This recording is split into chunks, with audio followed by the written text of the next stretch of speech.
For more on this, Ricardo Baretzky is the head of CYBERPOL. Ricardo, first of all, Ricardo, thank you very much for your time here on our program today.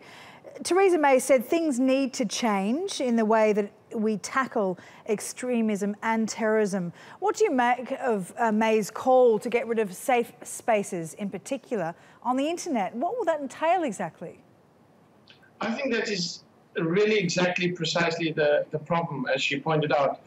The internet plays a huge role in connecting this extremist behavior and the terrorist groups around the world. And we have said this time and again, that internet needs to be stepped up. The security is not such a problem on the internet. It's the content on the internet that's becoming a problem. And it's definitely the major link between terror plots and terror organizations around the world. There's, at this moment, a strong need to reform the way we look at and the laws within the internet and the way the terrorist is using the internet. So how do we imagine that internet companies are likely to react to this? Are they going to be pressured to oblige to any protocols that the government put in place? And especially, of course, those offering encrypted messaging services like WhatsApp. Actually, well, there's two issues. There's the issue of free tools, correctly said, encrypted messaging, encrypted communication. Look, the reality is these tools should not be available for terrorists to use. Then there's the issue of information. The corporations has two parts. The one part is accountability for not sharing information, and the second part is hosting information on the web services that needs accountability.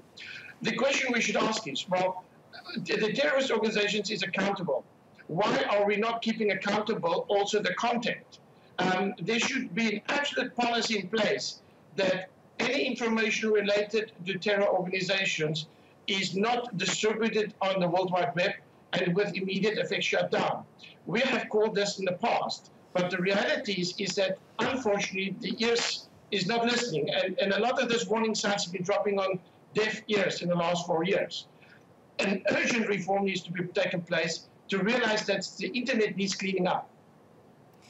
It's a fine line here, though. I mean, are increased surveillance and censorship lawful? Is it actually viable here? Could the government actually breach its hand in monitoring things that are going on the internet?